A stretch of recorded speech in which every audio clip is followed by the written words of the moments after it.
Live from the Export Beer Garden studio and brought to you by Export Ultra, the beer for here. This is the Agenda podcast for August the 19th. Agenda Podcast, the home of sporting nonsense and claptrap. Brought to you by Export Ultra.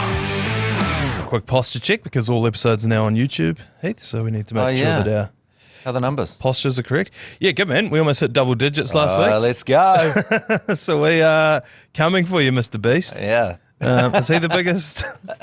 Or did he get cancelled? Well, there's a lot going on with Mr. Beast at the moment. I don't want to unpack it. There's accusations of unsanctioned lotteries. There's a pesty... Anyway, let's not get into it. Let's not unpack Mr. Beast. Anyway, well, it sounds like he's exposed then. We could take him out. Yeah. We're coming for you, Mr. Beast. He still seems to be getting about 75 to 150 million views on each pod, but there you go. Yeah, but at one point, he was getting 10. Yeah. And so... Yeah, at one point... Yeah, exactly. We're taking over this YouTube game, one viewer at a time. And if you want to be the 11th, go and check it out right now on YouTube. The Greatest New Zealander, which started as one of the all-time own goals from the ACC, because we started this bracket during the Olympics, was you and I talking about who is the greatest New Zealander of all time. Yeah, that's right. We did, didn't we? Yeah, and it was like, well, let's put it to the test. Let's find out. And so we're still chewing our way through round one. Round one's almost done. Stacey Jones faced Simon Mannering on Friday. Oh, wow. Yeah, perfect timing because the Warriors were playing. Stacey Jones smashed Simon Mannering. Yeah, I thought that would happen. Yeah, I think so. I think Stacey's just a bit more of like a club legend. Yeah. You don't really hear anything of Simon Mannering. No. It's just we see Stacey every week, don't we? Yeah, in the that's box, right. So still around. Rolling durries in the coach's box. Yeah. So, and we'll get into the Warriors down the track as well. Jonah came up against Colin Meads on Saturday as well. That's got to be Jonah, right? It was Jonah. By a mile. By a mile. And I think primarily because there's more footage. Yeah. More of a global superstar. Yeah. I see there's going to be a documentary now about Jonah. We were talking about it the other day. Yeah. I think that rugby needs this more than anything. They made that like Six Nations one, but... Yeah, no, it does. It needs it, although I imagine, I don't want to go deeply, but there always seems to be family issues around any time Jonah's doing anything. Well, that's why the documentary hadn't come out, because there was a whole kerfuffle about who owns what. Yeah, that always seems to do it.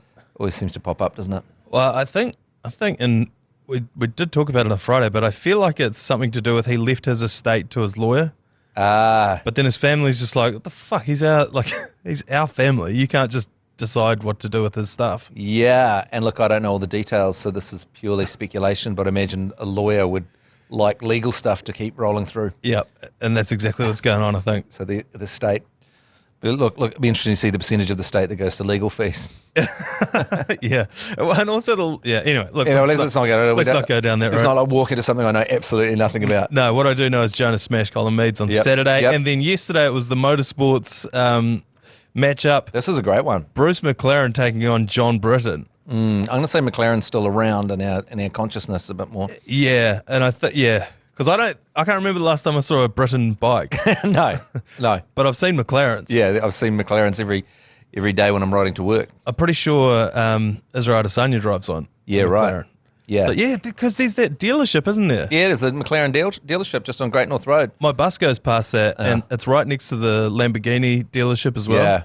And nothing makes you feel like more povo than driving past the McLaren shop on the bus. Although I saw someone driving in a bright orange, like road cone colour Lamborghini with the number plate Lambo in the weekend when I was driving back from the North Shore, and I thought, I don't think there's a more humiliating setup than a bright orange Lamborghini with Lambo for the number plate. No. Is that a billionaire playing a practical joke on his son or his wife? Like, I guess my head isn't in that space where I thought you take away all the cool of your Lambo with the bright orangeness and then having Lambo on it. Yeah. Like, you should be throwing away that it's a Lamborghini. Yes. You want to look like Batman going through the night. Like you couldn't give a shit that it's a Lamborghini. Yeah. By putting Lambo on it, you give too much of a shit. Also, so you're equally big upping yourself but accidentally diminishing yourself at the same time. I went into a deep spiral trying to work out what the story was behind having a bright orange Lamborghini with Lambo as the number plate. It's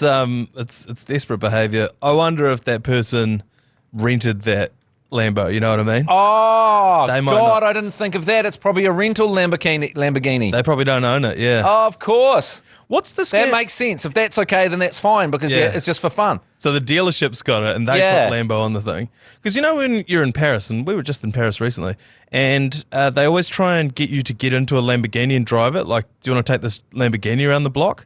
Yeah. It feels like a scam, but I can't figure out what the scam is. Yeah. Do they crash into you when you get around the corner, and now all of a sudden Yeah. you're on the hook for $750,000? Yeah, maybe that's right. Like, yeah, don't worry about that signing that. Don't worry about the insurance thing. Okay. Yeah. But if it costs that much to repair it, how have you? Is it the repair shop that's running the scam? Yeah, some sort of insurance/repair shop situation. Yeah. That's all I remember of going to the Eiffel Tower is you walk in there and there's the dudes who are trying to sell you the little trinkets. Yeah. And they've all got they're out on a blanket, and then when the cops come past, they pack their blanket up and run. And then there's the guys trying to get you in the Lambo. I was like, I know what his scam is. What's the Lambo scam? What are you trying to do to me? We got scammed by a Lambo scam. It was more like in incompetence. You remember when Jeremy used to make those Mike's Minutes? And Oh, yeah. we decided to shoot the titles with the puppet pulling up in a Lamborghini. Yeah. So we thought it'd be cool. And then an intern was put in charge of renting the Lamborghini and came back and said, is $500 all right? And I asked someone, is $500 okay? Yeah, okay. And then the bill came in, it was $5,000 for the Oh, Jesus. for the time.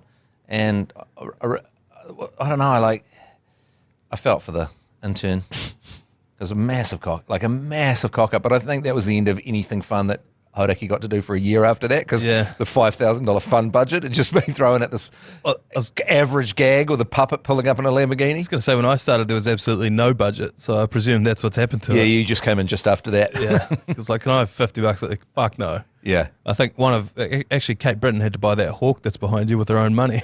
That controversial hawk. But it's like, the shoe bomber, the guy that put the shoe on the plane. Yeah. You know, he did a bad thing, but the amount of damage he did to people going forward still having to take their boots off. Oh, ruined it for everyone. That in turn with that Lambo meant that everyone's expenditure was looked over. Yeah. You know, the repercussions for that Lambo incident are still with us. I once racked up about $16,000 in fraudulent credit card charges on a company credit card, and that's why I'm now no longer allowed to have a company credit card At this place. at this very establishment. Yeah, So you racked them up or someone nicked your credit card number? someone must have nicked it.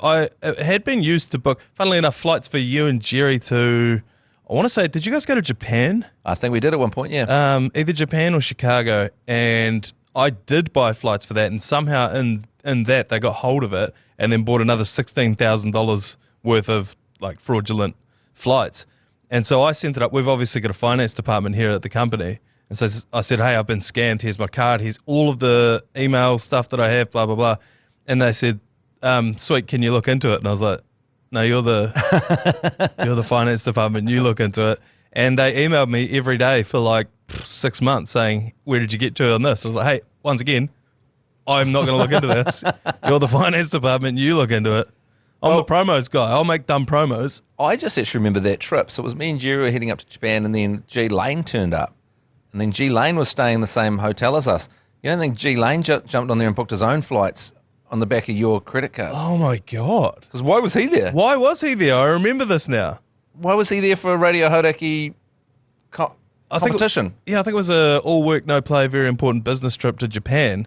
Then the next thing I see, you guys are dressed up as Mario Karts driving around the streets of Tokyo, and G Lane's there. Yeah. Well, might need to reopen that investigation you never started. And I've footed the bill. Geez, if only I had to put the smallest bit of,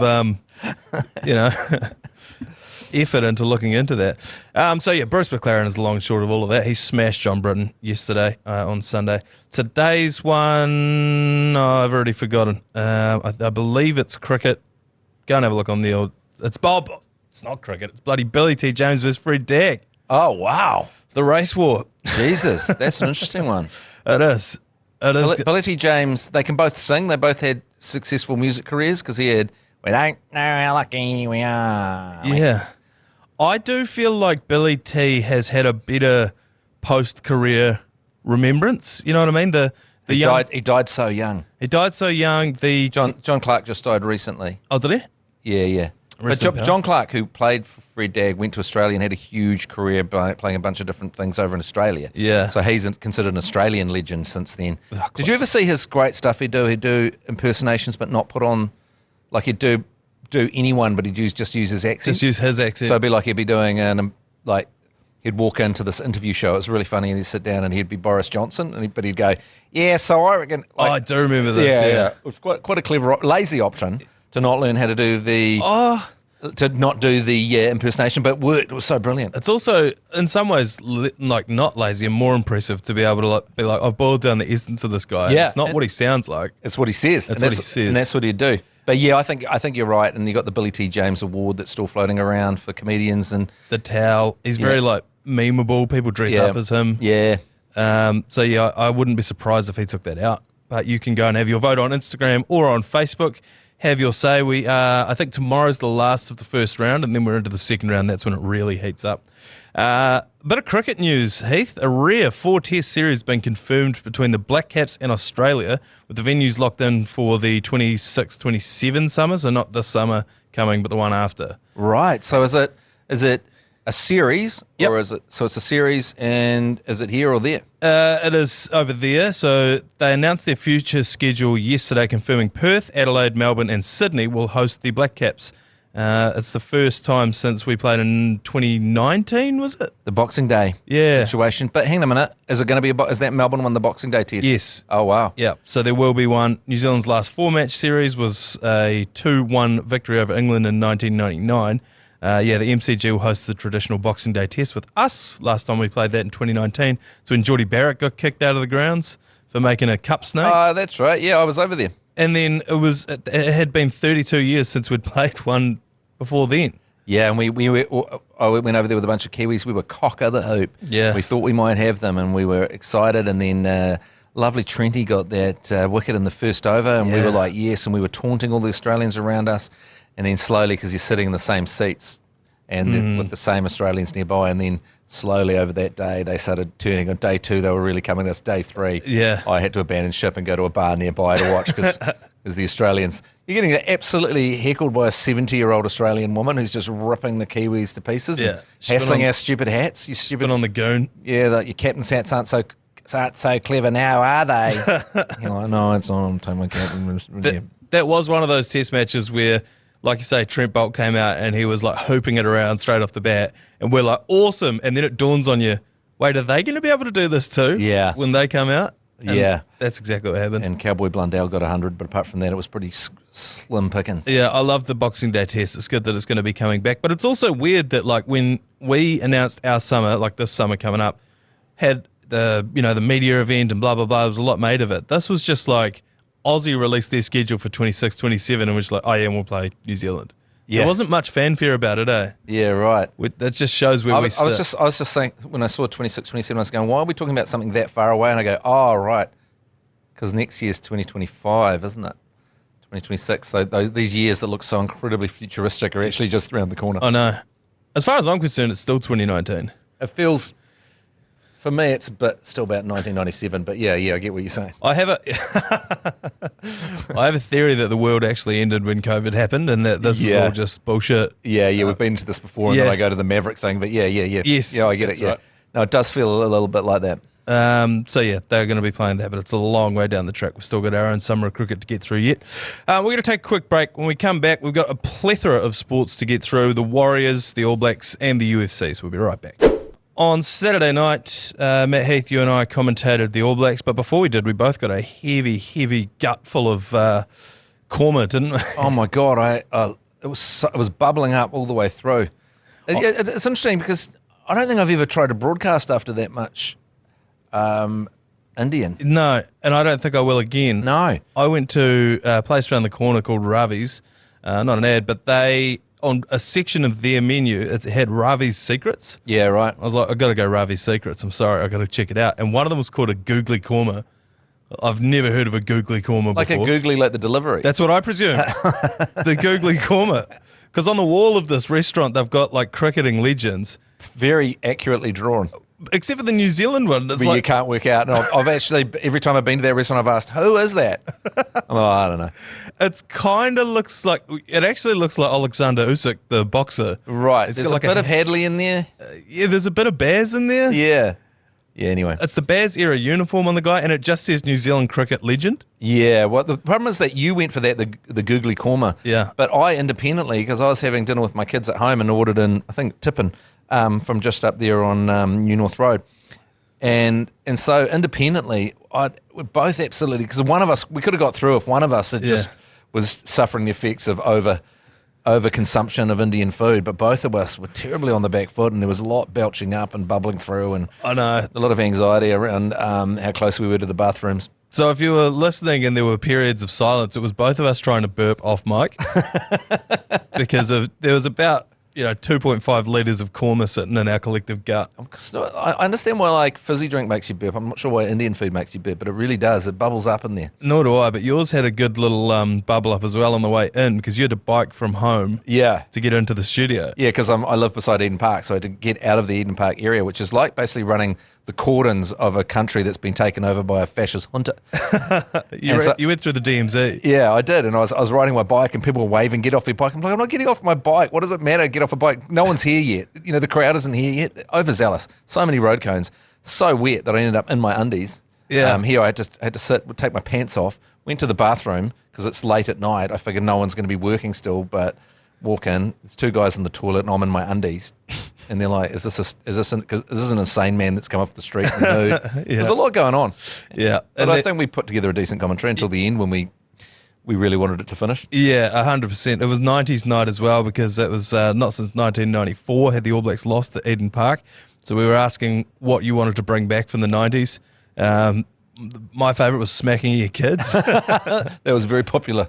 That was very popular on the text machine. I'd forgotten about that. Smoking inside bars, bar prices, like pub prices. Yeah. I was hearing stories about bloody dollar shots and $2 beers and... No, it sounds like we should just bring back the 90s. I don't know if you can, though. Yeah. Yeah, that's the problem. I think so. In the end, it was 42-10 when the game actually started. And like you said, the first half, 35 points, I think, to 3. Yeah. It was an absolute massacre at the start. Why? Why was it so much different than the game the week before? I can't work it out, and we talk about it a little bit. Is there something special about Eden Park? Is it something about how we schedule the games? But Eden Park just seems to have that effect on the All Blacks when they suddenly stand up. But I mean, you couldn't have had two different games. No. I thought, I hate the term, but I felt like the All Blacks were quite clinical. Yeah. And I think they just got all their systems were in place, everything was working, and the Argy-Bargies looked a bit shell-shocked after they were like, "We might be in here," and they're like, "Oh no, it's the All Blacks have turned up." I don't know who we were playing last week. Yeah. But the All Blacks have turned up this week, and that's never good when the All Blacks turn up. And I feel like for me, the biggest difference was something that, like, it's one of these things where you think it's too simple that it can't be the explanation for a professional rugby team.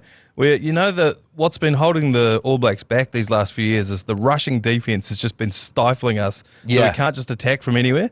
And whenever like an armchair critic sits there and looks at it, they just go, "I'll chip over the top then if that's what they're going to do." And then people go, "Wow, it's actually not that simple because of this and that, blah, blah, blah." That's exactly what we did on Saturday night. We just chipped over the top. We fucking wasted them. Yeah, because then you've got these big forwards that have to turn around all of a sudden. And you've got, Rico Ioane. And then we've got our pace, we've got all the pace coming through. Yeah. And it's like, it's just looked like one of those cases of don't overthink it. Yeah, and I guess it's one of those things where we go, well, it's a bit risky because it bounces up, whatever. But, chance your arm a few times and it starts to pay off. Yeah, that's right. And then suddenly the rush defence doesn't seem like it's such a good idea because you've rushed up, the ball's over you, now you're running backwards. Yeah. We were saying at the end of that game, we wanted to bring that Korma's coming back in. We wanted to bring the mercy rule in because for the last 10 minutes of that game, they couldn't win. Yeah. And it took half an hour to get through that last 10 minutes. Well, it was over, and then we were like, okay, well, it's finally over. And then, oh no, we're coming back on for a penalty. I mean, who wanted that? I mean, look, league sorted a lot of things out, but just finished on the hooter. Yeah. Although there have been some of those great games where you have that footy at the end and your team really needs to win. Yeah. And then you love it. Like if your team's behind and they've got the ball. Yeah. So the next game for the All Blacks is going to be in 2 weeks' time. So they now head off to South Africa, where they play South Africa back-to-back over there. That's going to be tough. Ellis Park and in Cape Town. Yeah. Have you ever been to South Africa? I have not been to South Africa. Neither. I would love to watch a game of rugby at Ellis Park. I mean, but I'm a bit scared of Joburg. I'm terrified of Joburg. And it might be because most of what I know from Joburg is from that movie District 11. District 9. District 9, sorry. I'm mixing up my, my Hunger Games with my District 9. Drukers van der Merwe and the fucking prawns. Yeah. Yeah, well, and most of what I know about Johannesburg is from people who've moved to New Zealand from Joburg, and they carry with them some of the most horrific stories you've ever heard. Yeah, I've heard some freaking terrible stories. So if I could get to the ground without getting carjacked, I'm all in. Yeah, I heard one of a guy that I used to work with, and he had bars over his windows, and he woke up to this like screeching noise. He's like, what the hell? Opened the curtains, and these dudes had a car jack between the bars of his windows and were like cranking the car jack and spreading the bars apart. Jesus Christ. Like that. And that was the second scariest story he had. The first, he had what were called baboon spiders. I don't know if that's I don't know if Attenborough calls them that, but that's what he was calling them. Lived in this tree outside, and he went and rented a flamethrower, which apparently you can do in Johannesburg, to torch the fucking baboon spiders, and he said these flaming spiders were falling out of the tree on him. Jesus Christ. So yeah, but I have heard that Johannesburg's a great place. Not Johannesburg, but South Africa's a great place to tour. Obviously you can do the safari situation. Yep. There are some beautiful parts of the country. Beaver was telling me if you ever get the chance, go over there because it's awesome. Oh yeah, cool. But we won't be going this time. We will be commentating that one. Do you think we'll win? I don't know. I mean, those games. Yeah, it's a funny thing with South Africa. They're so, you've got Driekus du Plessis coming out with 2 Springboks either side of them. I feel like there's a spring in the Springbok fandom step after winning, that Rugby World Cup, which means that technically, depending on how you do it, they're claiming they're the greatest team of all time because they've won more World Cups than us. Well, for now they are, I suppose. Yeah. So there is that, and just the way they're playing the game, and I mean they've beaten Australia twice, but Australia kind of came back. I mean, what does that even mean? Yeah. So I don't know. I'm quite terrified of playing them over there. Same. Yeah. I mean, they'll do whatever it takes to win, and but also they're quite willing to lose to the All Blacks as long as they win when it comes to World Cup time. So yeah. So who knows? But Razor doesn't need to be getting into a win-lose type situation. It's a string of together. Although, this is what I was thinking about, and I actually asked Goldie about this the other day when he was on our show. And I was saying, don't we want to do that thing where we get as many caps on young players as we can, so by the time we get to the World Cup, they're experienced in as many situations as they can, rather than, trying to win. Just trying to win for the good. And he was like, nah, but coming through, it's you've got to be part of a winning team. So his thing was, you're trying people out and you start becoming a part of a losing team, and then it doesn't actually really help those guys. Losing breeds more losing. Yeah, in his opinion, and I'm going to say he knows more than I do, that breeding loses. It's not like, like we don't have, like a franchise. Well, in the States, they'll tank. They'll have a rebuilding phase. All Blacks aren't allowed that. No, definitely not. And that's the other part of it is also Razor doesn't want to lose any games. Yeah. So if you're a selector or you're one of the higher ups, you'd probably look at it and be like, yeah, we need to build for the future. But Razor's going to be like, fuck that, I need to win right now. Yeah. And he's talked about that when he was coaching the Crusaders. So he hated being told from the All Blacks, hey, you need to rest this guy. He's like, oh, I've got a game to win tomorrow. Yeah. So I don't think they'll try and blood too many new players. Yeah. But that's for the Fiji and San Diego games. Yeah. That kind of thing. Yep. You mentioned Driekus du Plessis. He beat our boy Izzy yesterday afternoon. It was heartbreaking to watch. It was actually, and I was actually, I was like, I sees. I think Adesanya's got this because he was getting some good strikes and stuff, but it's only a matter of du Plessis get too close and he gets you. Yeah, I know. I was saying this morning on the Matt and Jerry show, available where all good radio shows are sold, that it was like a boss fight in a video game where Izzy had the boss down to the last little bit, and one more attack would have finished him off, so he threw the game plan out the window, and then he got caught, got his neck cranked. You run around avoiding anything until one of his eyes starts flashing, and then you shoot at that. Like, go. Start button mashing and then stop. You just go back to avoiding all the things that are coming your way after that. Yeah, it was his 5th loss, and they've all gone the exact same way. He was winning the fight right up until he lost it. Yeah. It's heartbreaking to watch. Yeah. Because you're like, he's so good. It's not like he shouldn't have 5 losses. But the way he fights, I find particularly, probably because I care more, but where you just, I don't care if he wins boring by just standing back and kicking the dude in the shins over and over again until the guy can't take it anymore. I don't mind that. Yeah, right. You know, but that's not the way the UFC works. You know, you gotta impress Dana. Yeah. Well, you got to be exciting. You do, but also that's what he wants. He wants the highlight knockout, kicking a dude in the teeth, and then he's out. Yeah. But 2 out of 3, Kai Kara-France, he won first round knockout. I think he's got 13 of them now, which is outrageous. Dan Hooker had one of the bloodiest battles. Jesus Christ. Man, he got fucked up for a dude that won. Yeah. Well, I saw a slow-mo where he just takes one totally in the face. And didn't even look. It doesn't look. He just counters. And it's like, well, okay. The guy's going, okay, so I've punched you in the face and you're going to hold your steer and then punch me in the face? Yeah. Seems like cheating. It ruins the game plan because his opponent would have been like, if I throw this punch, he's going to have to dodge this way, then I can do this. And it's like, what if he just stands there and takes it? Now your and he counters. Yeah, your game plan's out the window. He fought a dude by the name of Manaia Stewart, which sounded like something your nan might get, like, oh... She's got terrible gamrot. She's got gamrot. Yeah. Can you go around and see Nan? She's got gamrot at the moment. But yeah, and the highlight of the evening was when he turned to his corner and said, I love this shit. Boys, I love this shit. Blood pissing out of his face. Yeah. What a psycho. And I see all these stories when after UFC cards saying, there's too many head knocks, blah, blah, blah, it's bad for the sport. How long are they going to allow this to go? And it's like, if the UFC didn't exist, Dan Hooker would be working down at your local supermarket. You know what I mean? Yeah, Be grateful that the UFC, that he has an outlet for it. Yeah. Because he's like that. Yeah. So if he doesn't have an outlet for it, you know, he's going to be fighting somewhere.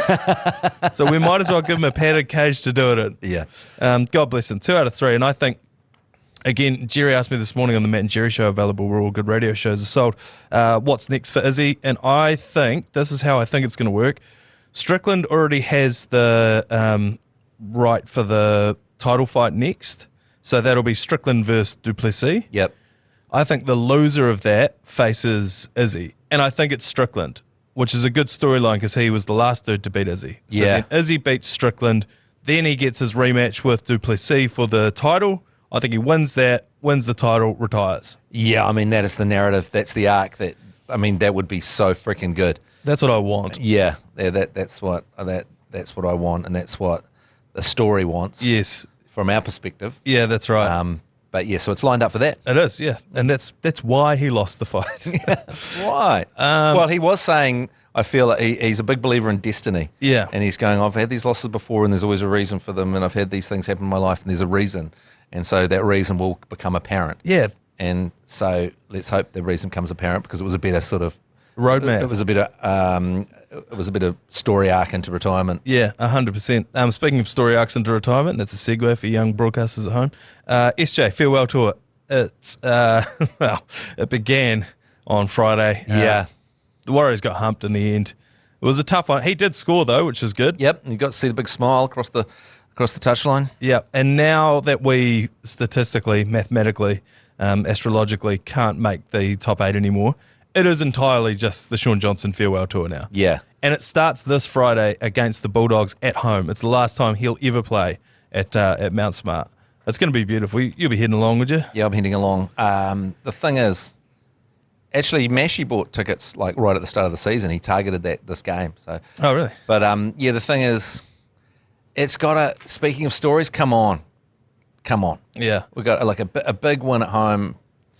Bulldogs. I mean, the ultimate retirement story is obviously winning the grand final for the first time. Yeah. Ultimately. Yeah. But come on, just give us a little bit of that. Give us a beautiful night out at Go Hard Stadium. Yeah, at least if we can beat them. Yeah. The Bulldogs. If Shaun Johnson scores, the place will go ballistic. Yeah.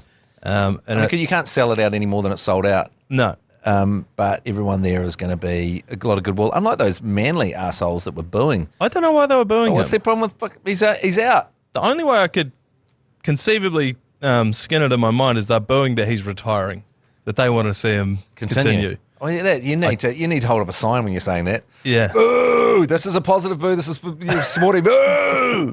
So yeah, that is this Friday against the Bulldogs. If he scores, I'm looking forward to that more than anything. Sub him off with 5 minutes left to go. Everyone can applaud him. Stop the game down, celebrate Shaun Johnson, and then right off into the sunset. There you go. And then next year's our year. Give them a taste of kiwi. One more quick break. We'll come back with a little bit of yours, please. Yours, please. Brought to you by Leader, home of the lasagna topper. Just the three of them to get through so far today. Heath, first call at yours, please. Yeah, g'day fellas. Just talking about the boxing Olympics. Why is it not going to be in the Olympics next time? It's a bit strange. And is the boxing just kind of like WWE with the SmackDown versus Raw, IBF versus WBF, Matchroom versus Showroom, or whatever the other one is, Days and there's just a whole bunch of different federations, and it's all about who's fucking dick swinging the biggest. Anyway, fuck The Rock. All right. I think it's interesting with I didn't know the boxing was out of the next Olympics. Well, it hasn't been confirmed. Right. I mean, the biggest problem with why boxing has to be amateur at the Olympics is because it takes about 2 years to convince anyone to fight anyone when they're at the top of their game. Because that's a good point. I mean, like the reason why the UFC is so successful at the moment because the fights just have to happen. Yeah. But boxing's a sport where people want to compete in it less than any other sport in the world. You know, Yeah. Most sports are week in, week out. You know what's happening. Boxing's like Protect the O. Protect the O, protect the payday. Don't fight anyone that is below you but has a chance of tagging you. Yeah. You know, there's so much politics because there's so much money in the big fights. So if any sport, you just want it would take 8 years to organise professional boxing at the Olympics because no one wants to lose. Yeah. That's why you see dudes who are 28-0. Yeah. They're still fighting bums, trying to make it worthwhile one day. Yeah, so that's why they wouldn't want to do that. So Tyson Fury doesn't want to get sparked out by some no-name. And there's some amateur that's coming through that hasn't paid his incredibly corrupt dues to get up through the track to fight. Yeah, that is a great point. I mean, there's also the WBO, IBF, blah, blah, blah, all that bullshit. as well as like whose Olympics is it? Yeah. Folded into the UFC. Yeah, I mean, they've got a huge problem with the UFC popping up and just so often fights that feel like the most important thing that's happened. You know, it's like suddenly it comes around, it's 3:05 and you're like, oh my God, that's so important. You're talking about I've got to go to the pub. Yeah. And your girlfriend's going, you were just saying that was the most important thing ever 2 weeks ago. 2 weeks ago. You go, it was. And now there's this. Yeah. Yeah, I love that UFC and MMA just destroyed any bullshit martial arts. Yeah. Anyone that was doing Tai Chi or fucking Tai Bo or any of that kind of stuff. And then they just got punched right in the snout. And they're like, oh. Yeah. I've also got a theory. Judo champion. Yeah. Gets kicked in the teeth. I've also got a theory of how sometimes it can get really boring when they're like cuddling up against the cage on the ground. And you've always got that one mate who understands a little bit about grappling and they'll be like, no, well, what he's doing here, he needs to get the underhooks and the fucking blah, blah, blah. Whatever. It's boring. I feel like I know how to fix it. And it would be one rule change, and it's allow headbutts. Because if you're lying all over me and I just fucking give you the old Boston kiss, you can't lie all over me anymore. Yeah. I reckon the headbutt would fix the boring part of UFC. Well, when all evolves out of when everything was okay. Yeah. Initially, just there wasn't a length of amount of rounds. It was just till someone was done. Yeah. And there was even at one point were allowing groin shots. Yep. So it wouldn't be the end of the world. I mean, like you just go back a little nod back to the past. Yeah, the early days of MMA, of UFC were ridiculous. You'd have a dude in like wrestling boots fighting someone in a gi. There was one guy in the early days who would have one boxing glove and one MMA glove. There's just all sorts of random shit going on back in the day. And eventually they were like, what parts of this are too ridiculous? What parts are too violent? And then they boiled it down to what we've got today. Yeah. And so headbutts was one that went and groin shots. Headbutts I don't think was ever allowed. Eye gouging was never allowed. I think there was eye gouging was allowed. Yeah. I mean, it had to... Submission by retina detachment. Another caller here, yours please. Hey lads, Steve from Modern here, licensed and Starfield. Hey, love the commentary tonight. Thank you. Good. I watched the commentary with the missus tonight, and she didn't know what the fuck was going on. Well, who are these fucking idiots? Look, this is dumb. Who are these all these stupid calls going on? What's the OCC there? It's stupid. Fuck, if I married a boomer, don't need to fucking divorce her.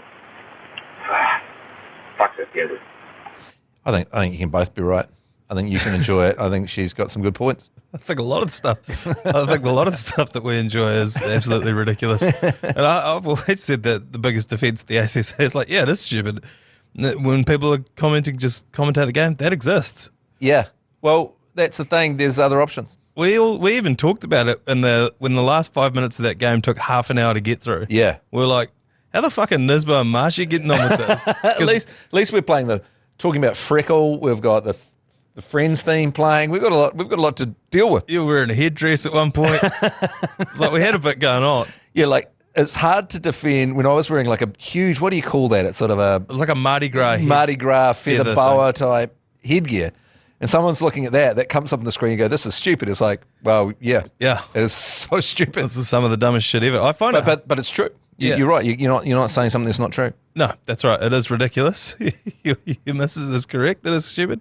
But if you enjoy it, then keep listening. Yeah. Well, I mean, there was the week before when me and G Lane were doing the game, and we've talked about it. How due to some kind of complexities with the Olympics, we ended up being the main commentary for a lot of clubs and corporate boxes and pubs and stuff. And then I can kind of see the anger because they have chosen to watch the mainstream missionary position coverage, and we were letting off the most annoying alarm sound ever. Yeah. And subsequently Lane's away this week. Yeah. Do your own research on that. Yeah. And then I'm going, if you don't like it, piss off to the other channel. And it's like, we can't. We don't know where the other channel is. We don't know how it works. There's 15 fucking Olympic channels. Yeah. And we were just watching South Africa, Australia, and it was normal rugby. And now you Muppets are on. Yeah. I can kind of get that complaint. Yeah. So I agree with both of those people. One last caller here. Caller yours, please. Morning, fellas. Ben Long Johnson from Coastal Otago here. Hey, just wondering, would it kill Sky, whoever's broadcasting the Union or the League, just to put the team's win-loss record underneath their names? They do it in the NFL, and it's great to get your New Zealand tall poppy on and support the underdog. Anywho, fuck anyone north of the Waitaki. I reckon that's 99% of the country's population. That's an aggressive. It's an aggressive call there. Yeah, we there's a lot of things we don't do that just seem like basics. I find myself getting caught out when I'm commentating Super Rugby because we'll be commentating a game between like the Crusaders and the Drua, and then you'll be like, the Drua not doing too well this year, and then Beauty, they're fourth on the table or something like that. You're like, hey, help us out. Yeah. We do no research for this. Yeah, that is a stat. That how many you know. Yeah. Or, whatever you are is a hugely important thing. I guess though, so that would it be... It doesn't mean much in Super Rugby if you're at the table. Yeah. Because that gets pretty confusing. Yeah, and then also like, so if it's the Rugby Championship, what, we 1-0? Yeah. Or 0-1? Yeah, I still think that's a good stat to have there. Yeah, I do too. Yeah. I mean, it does make a difference to Super Rugby. I won't say it doesn't make a difference to the table, but it just seems everyone gets through. And it does. It's like we go for ages and then basically for me that follows the Highlanders, I'm like, geez, it's a terrible season. It's like, oh, you're actually looking pretty good. You're through. You know why we don't do it? You're right. It's because it's in like the NBA, it's wins versus losses. That's how you get into the top 8 from each conference. But in Super Rugby, there's so much bonus point shenanigans going on right. that it actually doesn't matter who's what. Yeah, that's true. Yeah. Yeah, but it is like an easy look at it, how the season going. Yeah. Have like you won more than you've lost? Yeah. If you're like 0-9, then you can easily see that the season's not going well. Not going your way. But you're 5-5, then you go, okay, well, the season's going reasonably well. Like the season's 50-50. And also, like subsequently, we should probably bin the whole convoluted point system anyway and just have wins versus losses. Yeah. 'Cause I know that it was brought in to stop the blowouts, but it hasn't. No. So just go wins versus losses. Yeah. Why not? Oh, yeah. Great call. Thank you very much for that. Thank you very much for joining us this morning, Heath. That is your 15th podcast of the week already, and it's only Monday. Yeah. Enjoy the rest of your Monday, and All right. we'll see you guys tomorrow for a Tuesday episode of the Agenda Podcast. All right. Give them a taste of Kiwi. You've been listening to the ACC's Agenda Podcast, brought to you by Export Ultra. For more episodes, like and follow on iHeartradio or wherever you get your podcasts.